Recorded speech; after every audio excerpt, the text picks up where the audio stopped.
बटाट्याचं कसं असतं बघा, जोवर तो जमिनीच्या खाली खोलवर अंधारात रुतून बसलेला असतो तोवर कोणालाच त्याचं अस्तित्व जाणवत देखील नाही. पण एकदा का तो बाहेर निघाला की मग त्याचं काय करू आणि काय नको असं सगळ्यांना होतं. बटाट्याची भाजी बनवू नका, वेफर्स म्हणू नका, रस्सा भाजी म्हणू नका, फ्राईज म्हणू नका. तसंच आपलं देखील आहे की नाही, जोवर आपण कष्ट करत असतो, साईड हसल करत असतो, दिवस रात्र एक करत असतो, तोवर कोणाला त्याचं काही घेणं देणं पडलेलं नसतं. पण एकदा का यश मिळालं, सक्सेस मिळाला की सगळ्यांचे डोळे विस्फारतात. जसं हिराला घाव सोसल्याशिवाय पैलू पडत नाही, तसंच आपलं माणसांचं देखील आहे की नाही. जोवर भट्टीत आपण छान भाजून निघत नाही तोवर आपण प्रगल्भ होत नाही. नमस्कार, मी मधुराज रेसिपी फूडीमध्ये तुम्हा सर्वांचं खूप खूप खूप मनापासून स्वागत. फ्राईज करूयात, उपवासाला खाऊ शकता आणि झटकीपट होणार. न बटाटा उकळायचा आहे, शिजवायचा आहे, वाफवायचा आहे, काहीही नाही. तेलात सोडायचं, तळायचं, काढायचं, खायचं, इतकं सोपं आहे. सगळ्यात आधी बटाटा कुठला निवडायचं ते बघूयात. हे बघा, गडद पिवळट रंगाचा जो बटाटा असतो, इंदोरी बटाटा म्हणतात, हा निवडायचा. पांढरट पातळ सालीचा नाही, जरा अशा कठीण सालीचा, टणक आणि जुना बटाटा याला म्हणतात. आणि हा जो आहे नवीन बटाटा, तळेगावचा बटाटा आहे, हा नाही वापरायचा बटाटा. हा घ्यायचा गडद जरासा पिवळट. तर हे नाही कळलं तरी काही हरकत नाही, तुम्ही भाजीवाल्याला सांगा इंदोरी बटाटा दे बाबा, ते देतील तुम्हाला. आता पहिले काय करायचं, साबुदाणा घ्यायचा आणि मिक्सरमध्ये छान फिरवून त्याचं पूड तयार करायचे. 4 चमचे म्हणजेच पाव कप इथे साबुदाणा घेतला, झाकण लावायचं आणि डुरकन फिरवून घ्यायचं. जवळपास पीठ करायचंय, दरदरीत नका करू, एकदम जितकं शक्य असेल तितकं बारीक तयार करून घ्या. हे बघा, आता सगळ्यात आधी बटाट्याचं साल काढून घ्यायचं. हे pillar, chopping board, knife set सगळं आपलंच आहे बरं. madhurazrecipeclub.com वरून खरेदी करू शकता. हा बटाटा आहे ना, आतमध्ये हलकासा पिवळट असतो बघा, पांढरट अजिबात नसतो. आता आपल्या नाईफ साईडमध्ये ना वेगवेगळ्या सुऱ्यात, सगळ्यात लांब आणि ज्याला दात्र्या नाही आहेत ती सुरी कायम फाईन कटसाठी, जिथे फाईन कटिंग हवं, एकसारखी लाईन आली पाहिजे त्याच्यासाठी वापरली जाते. बघ किती सहज कट होत आहे. आता बटाटा असे उभे काप करून घ्यायचे. आणि तुम्हाला सांगते, या फ्राईज करत असताना न आपल्याला हे दोनदा तळून घ्यायचंय, डबल तळायचे, न उकळणारे न शिजवणारे, काहीही नाही. इतकी सोपी रेसिपी आहे. आता याचे असे लांब काप करायचे. किती सहज होतंय बघा, आणि एकसारखं होतं, एकदम शार्प आणि फाईन कट होतं.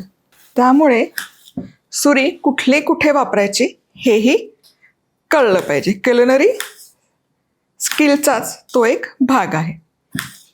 चला आता बघा, छान आपले बटाटे तयार आहेत. आता या फ्राईज पाण्यामध्ये अजिबात घालायच्या नाही, उकळत्या पाण्यात तर नाहीच नाही. असं एक सुती कापड घ्यायचं, टिश्यू पेपर घेतला तरी चालेल, आणि या फ्राईज यावर घालून यातलं पाणी टिपून घ्यायचं. जितकं शक्य असेल तितकं यातला ओलावा काढून घ्यायचा.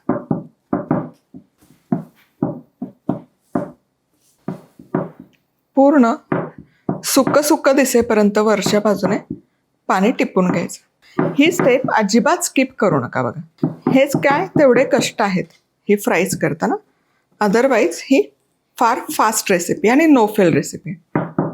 आता पाणी टिपून घेतलेला फ्राईज एका डिशमध्ये काढून घेऊयात. आणि हे साबुदाण्याचं पीठ चाळायची चाळणी घ्यायची आणि यावर छान कोट करून घ्यायचं. अगदी गरजेचं आहे, खूप नाही, अगदी 1 चमचावर पुरे होतं. झालं, दॅट्स इट. आता हे तळ्याला घेऊयात. आणि इथे साबुदाण्याचं पीठ वापरलं तरी चालेल, वरई वापरली तरी चालेल, राजगिऱ्याचं पीठही चालेल. आता या फ्राईज तेलामध्ये सोडायच्या.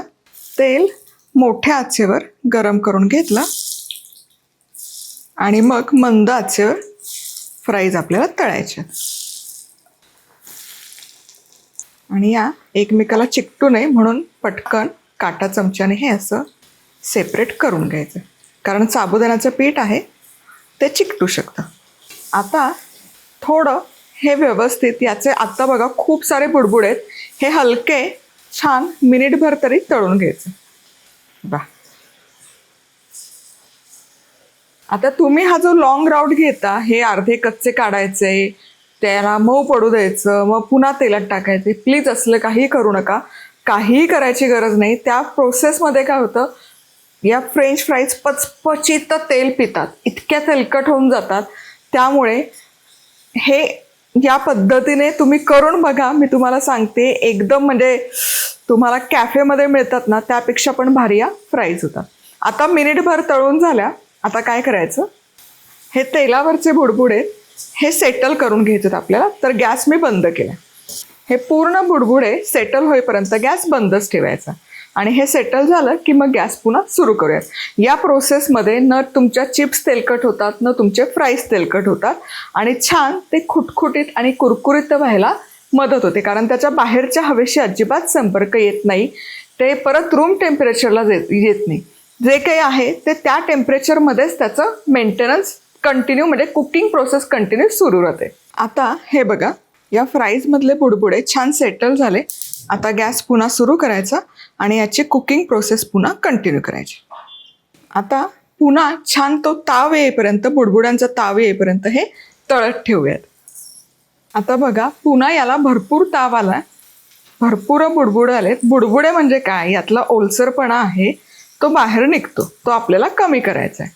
एकसारखा ताव ठेवून काय होतं, फ्राईज करपल्या जातात, पण आतमध्ये त्याचा ओलसरपणा आहे तसा राहतो. तेच एक कारण आहे की असे छान खूप बहारदार बुडबुडे दिसले की गॅस बंद करायचा आणि त्या तेलाच्या तापमानामध्ये त्यातला ओलसरपणा कमी करायचा. आहे की नाही, अगदी सोपं. एक दोनदा फक्त केलं ना तरी पुरेसं आहे, खूप वेळ करायची अजिबात गरज नाही. आता हे बघा, यातले बुडबुडे छान सेटल झाले. आता गॅस सुरू करते. आता पुन्हा चालू बंद नाही, आता एकसारखं खरपूस सोनेरी रंग येईपर्यंत हे तळत राहायचं. आता इथे बघा, गॅस सुरू आहे तरी सगळे बुडबुडे जवळपास सेटल झालेत. हे बघा, यातले बुडबुडे किती कमी झालेत आणि रंगही बघा खरपूस सोनेरी आला की नाही. अगदी कॅफेमध्ये मिळतात त्याच रंगाचे, त्याच टेक्स्चरचे फ्राईज तयार झाले की नाही. वा वा वा. आता काढायचे. आवाज बघा, एकदम कुरकुरीत आणि खुसखुशीत होतात बघा. आता हे काढूयात. जाळीवर काढायचे म्हणजे त्यातली गरम वाफ खालनं वरनं निघून जाते आणि लगोलग यावर मीठ भुरभुरायचं. मस्त. आणि याच प्रकारे सगळे फ्राईज आपण तळून घेऊयात. आत्ता एक बटाटा चिरला होता, आणखी एका बटाट्याचे मी करणार आहे. आणि सगळे फ्राईज सेम याच प्रोसेसने तळून घ्यायचे. एकदम कुरकुरीत होतात, तुम्हाला सांगते. लुळे पांगळे अजिबात पडत नाहीत आणि मुख्य म्हणजे उपवासाला तुम्ही हे खाऊ शकता. बरं, हे ना तुम्ही बॉईल करत नाही आहेत, न पाण्यात भिजवता, त्यामुळे लगोलग चिरायचे, लगोलग त्याला कोटिंग करायचं, लगोलग तळायचे. तयार करून तुम्हाला ठेवायचं असेल तर डीप फ्रीझरला ठेवू शकता, रूम टेम्परेचरला नाही.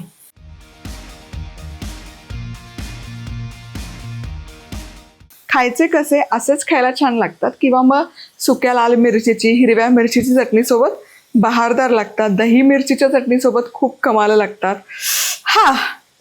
चला, रेसिपी आवडली तर लाईक, कमेंट, सबस्क्राईब. पुन्हा भेटूयात. तोवर मस्त राहा, खुश राहा, आनंदी राहा. सगळ्यात महत्त्वाचं, खात राहा.